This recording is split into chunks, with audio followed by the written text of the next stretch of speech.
I think this is a deep idea. There's this new science of campfires, and they're several 100,000 years old. And also, when you study people in small-scale societies, they gather at night around campfires, and they tell certain kinds of stories. Stories of how they're all connected and helping each other and watching out for what is dangerous in the dark. And a lot of stuff happens that's fundamental to our humanity around campfires.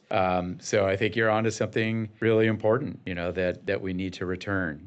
When I go to the climbing gym, we all take saunas. I do probably 4 saunas a week. Nice. And you get your sweat and your heart rate goes up, and so good for your body. But then it's like everybody sort of offhandedly notes, like, I love the conversations that happen in the sauna, and it's true. And so, yeah, there are all these ways to get back to what we should be doing right now to bring us together. And campfires would be a good start. I'll come to your first one. Awesome.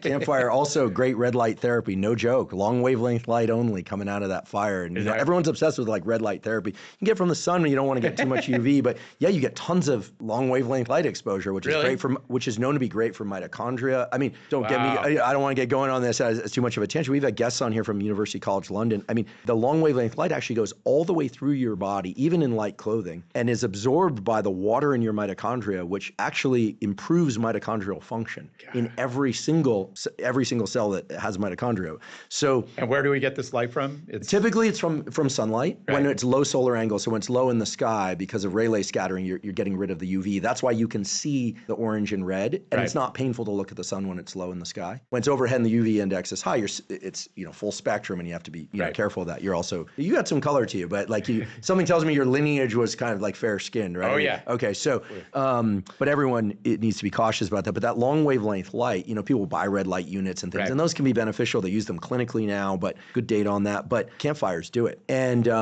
people love campfires. And there is this thing: if you were out in front of a campfire at night, even if you stay up very late, you wake up feeling pretty darn good. Yeah.